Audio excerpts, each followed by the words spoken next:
Biomed Nexus. Daily updates. Your essential biotech, medtech, and pharma recap. No noise, just what matters. Executive takeaway Lilly. Lilly escalates its war on compounding with a stark public safety warning. Tirzepatide mixed with vitamin B12 produces an uncharacterized impurity found in all 10 samples tested. Meanwhile, Ultragenyx's OTC gene therapy, DTX301, hit its Phase 3 ammonia endpoint. Novo Holdings revealed a massive 34% asset collapse tied directly to its namesake drug maker, and Pfizer confirmed the quiet wind-down of its Ignite biotech incubator. Red, full analysis, what to watch. Compounding Crackdown accelerates. Lilly's B12 impurity data hands the FDA a definitive enforcement rationale. Watch for compounders to rapidly pivot away from B12 formulations, but Lilly proactively flagged glycine, pyridoxine, niacinamide, and carnitine as equally untested. The personalization legal defense is shrinking fast. OTC gene therapy timeline. Ultragenyx hit the first of 2 co-primary endpoints at 36 weeks. The second, treatment burden reduction, reads out at 64 weeks in H1 2027.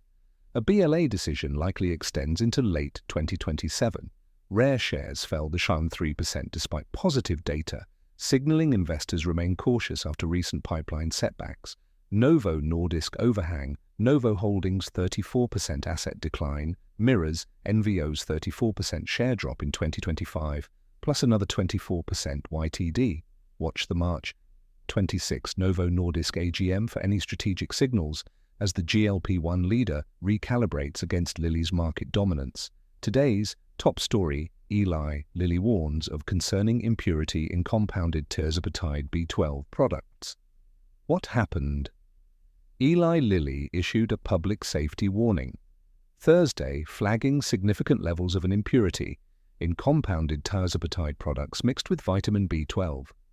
The impurity was identified in all 10 samples tested from compounding pharmacies, telehealth platforms, and med spas. The science, Lilly's analysis, found that a chemical reaction between tirzepatide and B12, whether methylcobalamin, hydroxycobalamin, or cyanocobalamin, produces a novel impurity with unknown clinical effects. The company noted nothing is known about its short or long-term effects in humans, including its impact on GLP-1/GIP receptor interaction, toxicity, or immunogenicity. The context. Lilly also reported finding bacterial contamination and elevated endotoxin levels in compounded samples. The company has notified the FDA and is formally calling for a nationwide recall of all tirzepatide products combined with B12 or other untested additives. Executive impact. This dramatically intensifies regulatory and legal pressure on the compounding ecosystem. Compounders previously argued B12 additions constituted legitimate personalization. Lilly's data reframes the practice as the reckless introduction of novel, untested chemical entities.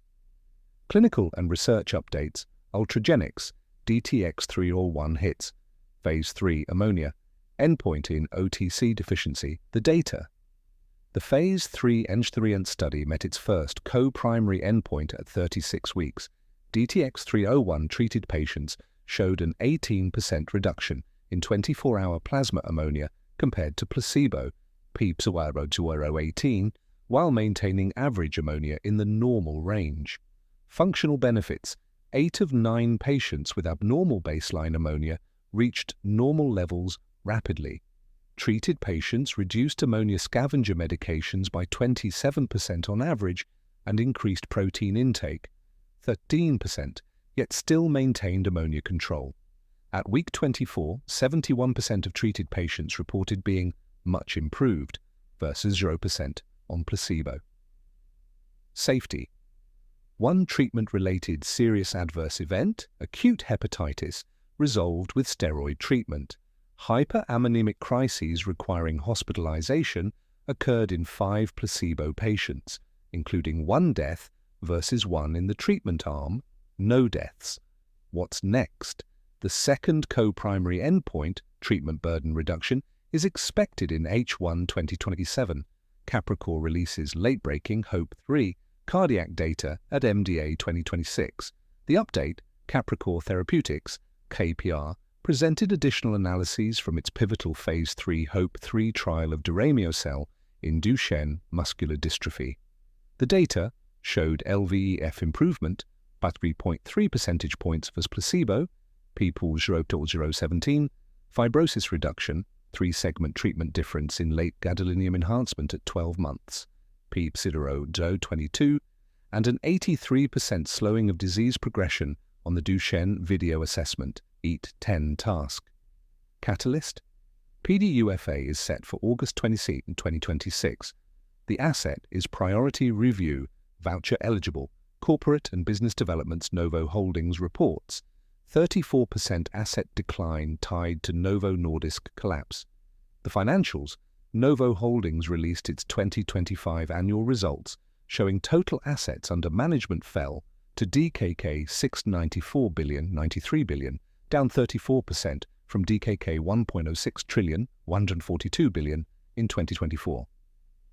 The driver, CEO Kasim Kutai, attributed the stark decline directly to the significant drop in the market value of Novo Nordisk. NVO shares fell 34% in 2025 and have dropped another 24% YTD to 39. Investment outlook, Kutai signaled deep caution, noting Novo Holdings is investing billions less in new life science companies due to geopolitical uncertainty and tech disruptions. However, the investment portfolio, excluding the Novo Nordisk stake, still grew from DKK 216B to DKK 226B. Pfizer confirms Ignite incubator, wind down. What happened? Pfizer disclosed in its annual report that it is shutting down Pfizer Ignite, the biotech incubator unit launched in 2022 to provide R&D services and equity partnerships to early-stage companies. The numbers. Ignite revenue fell 50% to $41 million in 2025, less than 0.1% of Pfizer's 62.5B total.